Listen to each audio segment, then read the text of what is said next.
Hello everyone, good evening, welcome to our channel. अगर आप लोग क्लास 12 के स्टूडेंट हो तो आप लोगों के लिए आज का वीडियो बहुत ही महत्वपूर्ण होने वाला है, क्योंकि आज के इस वीडियो में हम क्लास 12 सिविक्स बोर्ड एग्जाम का क्वेश्चन पेपर देखेंगे। उससे आप लोगों को 2025 बोर्ड एग्जाम के पैटर्न के बारे में पता चलेगा।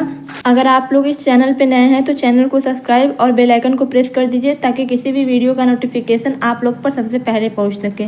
क्वेश्चन शुरू करने से पहले हम आप लोगों को बता दें कि आप लोगों को इस क्वेश्चन पेपर का PDF डिस्क्रिप्शन बॉक्स में मिल जाएगा, जहाँ से आप सीधे PDF को डाउनलोड कर सकते हैं। तो चलिए क्वेश्चन को शुरू करते हैं। क्वेश्चन शुरू करने से पहले हम क्वेश्चन पेपर के निर्देश को जान लेते हैं कि कौन कौन से निर्देश हैं। इसमें दिया गया है कि प्रारंभ के 15 मिनट परीक्षार्थियों को प्रश्न पत्र पढ़ने के लिए निर्धारित है। सभी प्रश्न अनिवार्य है, सभी प्रश्न आप लोगों को करना अनिवार्य है। और प्रश्न संख्या 1 से 10 तक जो प्रश्न दिए रहेंगे वो MCQ के प्रश्न रहेंगे, यानी बहुविकल्पी के।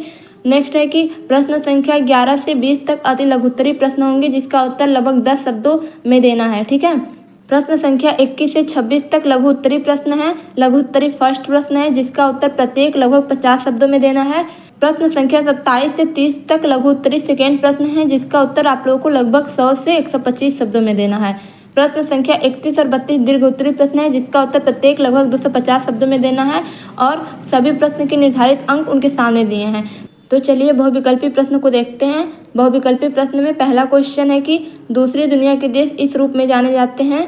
तो दूसरी दुनिया के देश जो है समाजवादी देश के रूप में जाने जाते हैं। ठीक है। और पहली दुनिया के देश की बात करें तो पूंजीवादी देश के रूप में जाने जाते हैं। सेकेंड क्वेश्चन है कि खुले द्वार की नीति का संबंध किस देश से है। तो इसका राइट आंसर हो जाएगा चीन से है। जो खुले द्वार की नीति था वो चीन ने अपनाया था। ठीक है। नेक्स्ट क्वेश्चन है नेपाल किस वर्ष में लोकतांत्रिक गणराज्य बना। तो इसका राइट आंसर हो जाएगा 2008 में। नेपाल 2008 में लोकतांत्रिक गणराज्य बना। नेक्स्ट है कि संयुक्त राष्ट्र संघ के झंडे में किस वृक्ष की पत्तियों का प्रयोग किया गया है। तो इसका राइट आंसर है जैतून। संयुक्त राष्ट्र संघ यानी UNO जो था, उसके झंडे में जैतून वृक्ष की पत्तियों का प्रयोग किया गया है। ठीक है। UNO की फुल नेम की बात करें तो यूनाइटेड नेशन ऑर्गेनाइजेशन है।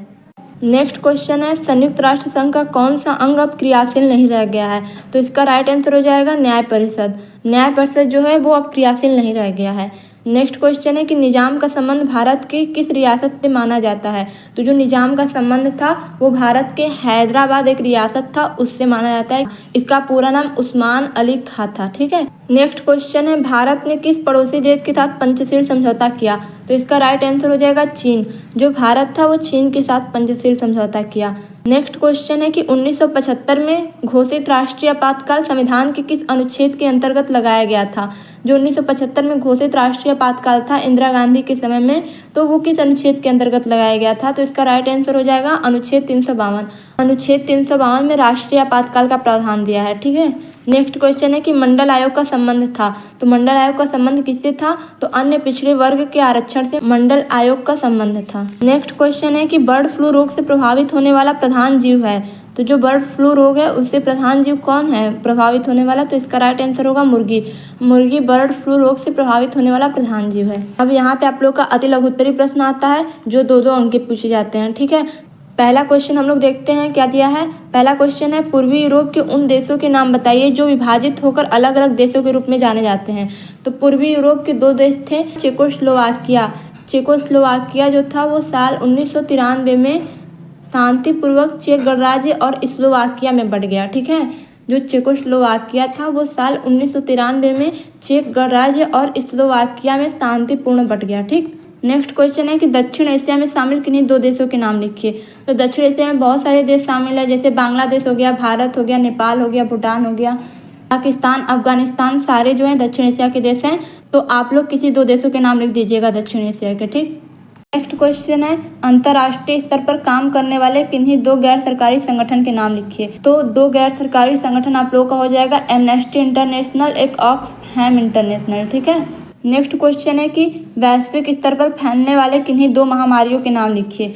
तो विश्व स्तर पर जो फैलने वाले 2 महामारी हैं, तो जैसे हो गया मलेरिया, हैजा, स्मॉल पॉक्स, कुष्ठ रोग जिसे लेप्रोसी कहते हैं। बहुत सारे महामारियां हैं जो वैश्विक स्तर पर फैलने वाली हैं। ठीक है। तो किसी 2 को याद कर लीजिएगा। ठीक। नेक्स्ट क्वेश्चन है वैश्वीकरण के किन्हीं दो दुष्परिणामों का उल्लेख कीजिए। दुष्परिणाम जानने से पहले हम वैश्वीकरण को जान लेते हैं कि वैश्वीकरण क्या है। ठीक है, तो वैश्वीकरण जो है वो विश्व के सभी देशों की अर्थव्यवस्थाओं को एक दूसरे के साथ जोड़ना या जोड़ने की प्रक्रिया जो इसी को हम वैश्वीकरण कहते हैं। जब सभी देश जुटकर अपनी अर्थव्यवस्थाओं के साथ एक दूसरे को जोड़ने लगते हैं तो इसी को वैश्वीकरण कहते हैं। ठीक है, तो वैश्वीकरण के जो दुष्परिणाम है उसे हम जान लेते हैं। तो सबसे पहला दुष्परिणाम निकल कर आएगा कि जो गरीब देश हैं वो बेचारे और अधिक गरीब हो जाएंगे और अमीर देश और अधिक अमीर हो जाएंगे। ठीक, इससे तात्पर्य है कि जब वैश्वीकरण के कारण गरीब देशों को बड़े देशों के साथ अपनी अर्थव्यवस्थाओं को जोड़ने का मौका ही नहीं मिलेगा तो वो कहाँ से अमीर होंगे, वो गरीब ही रह जाएंगे क्योंकि वो गरीब हैं और उनको मौका नहीं मिलेगा। और जो अमीर हैं भाई उनको तो फुल मौका मिलेगा अमीर देशों के साथ अपनी अर्थव्यवस्थाओं को जोड़ने का, तो वो अमीर ही रह जाएंगे। ठीक है, नेक्स्ट क्वेश्चन है विलय के सहमति पत्र से असहमत किन्हीं दो देशी रियासतों या रजवाड़ों के नाम लिखिए। तो दो देशी रियासत या जो रजवाड़े थे वो था भोपाल, त्रावणकोर था, जूनागढ़ था। ठीक है, तो कोई दो आप लोग याद कर लीजिएगा। नेक्स्ट क्वेश्चन है किन्हीं दो राज्यों के नाम बताइए जो पहले केंद्र शासित प्रदेश थे। तो इसका राइट आंसर हो जाएगा मणिपुर, त्रिपुरा और हिमाचल प्रदेश। दो तीन ऐसे राज्य थे जो पहले केंद्र शासित प्रदेश थे। ठीक है, नेक्स्ट क्वेश्चन है ऑपरेशन ब्लू स्टार कब और कहाँ चलाया गया था। तो इसका राइट आंसर हो जाएगा 1984 में चलाया गया था पंजाब राज्य में। ठीक है, तो ऑपरेशन ब्लू स्टार पंजाब राज्य में 1984 में चलाया गया था। नेक्स्ट क्वेश्चन है महात्मा गांधी की हत्या किसने और कब की।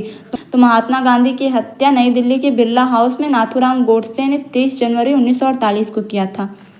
अब हम लोग लघुत्तरीय फर्स्ट प्रश्न को देखेंगे। इसका पहला क्वेश्चन है कि पाकिस्तान में लोकतंत्र की स्थापना में बाधक कारणों का उल्लेख कीजिए, जो 5 अंक में पूछा गया है। इस क्वेश्चन को आप लोग अपने बुक में देख लीजिएगा। नेक्स्ट है कि सुरक्षा परिषद की स्थायी सदस्यता प्राप्त करने के विषय में हमारे देश के क्या तर्क हैं। तो इसका भी आंसर आप लोग की बुक में दिया होगा, आप लोग देख लीजिएगा। नेक्स्ट है कि आतंकवाद आधुनिक विश्व की सबसे बड़ी सुरक्षा समस्या है, इसके प्रमुख कारणों का उल्लेख कीजिए। आतंकवाद जो है वो आधुनिक विश्व की सबसे बड़ी सुरक्षा समस्या है। ठीक है, इसके प्रमुख कारणों का उल्लेख कीजिए। तो इसको भी आप लोग देख लीजिएगा। नेक्स्ट क्वेश्चन है वैश्विक राजनीति में पर्यावरण की सुरक्षा एक गंभीर समस्या क्यों बन गई है। इसका भी उत्तर आप लोग अपने बुक में देख लीजिएगा। नेक्स्ट है कि हरित क्रांति के सकारात्मक और नकारात्मक परिणामों का उल्लेख कीजिए। नेक्स्ट है कि पूर्वोत्तर भारत में बढ़ती क्षेत्रीय आकांक्षाओं के कारणों का उल्लेख कीजिए। इसको भी आप लोग बुक में देख लीजिएगा। लघुत्तरीय सेकेंड का पहला क्वेश्चन है कि एक ध्रुवीय विश्व में संयुक्त राष्ट्र संघ की भूमिका एवं प्रासंगिकता का उल्लेख कीजिए। ठीक है, तो इसको भी आप लोग बुक में देख लीजिएगा। नेक्स्ट है कि कांग्रेस में विभाजन के प्रमुख कारणों का विश्लेषण कीजिए। नेक्स्ट है भारत में देशी रियासतों के विलय की प्रक्रिया एवं उनकी बाधाओं की समीक्षा कीजिए। नेक्स्ट क्वेश्चन है भारतीय जनता पार्टी की सफलता के लिए उत्तरदायी मुख्य कारणों का वर्णन कीजिए। ये सभी क्वेश्चन आप लोगों के बुक में मिल जाएंगे, तो आप लोग वहाँ से इसे देख लीजिएगा। ठीक है, अब आप लोग का दीर्घोत्तरीय प्रश्न आ गया। ठीक है, दीर्घोत्तरीय प्रश्न जो होता है वो एक क्वेश्चन 8 अंक का पूछता है। ठीक है, तो हम पहला क्वेश्चन देख लेते हैं। क्या दिया है कि विदेश नीति का निर्धारण घरेलू आवश्यकताओं और अंतर्राष्ट्रीय परिस्थितियों के दोहरे दबाव में तय किया जाता है।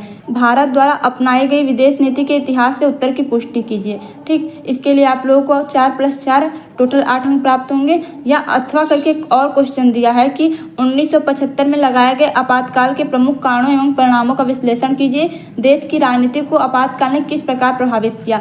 ये भी, इसके लिए भी आपको 8 अंक मिलेंगे। तो या तो आप इस क्वेश्चन को करिए या इस क्वेश्चन को करिए। ठीक है, जिसको नेक्स्ट क्वेश्चन को देखते हैं। नेक्स्ट क्वेश्चन है भारत के अपने पड़ोसी देश के साथ संबंध मिश्रित प्रकार के रहे हैं।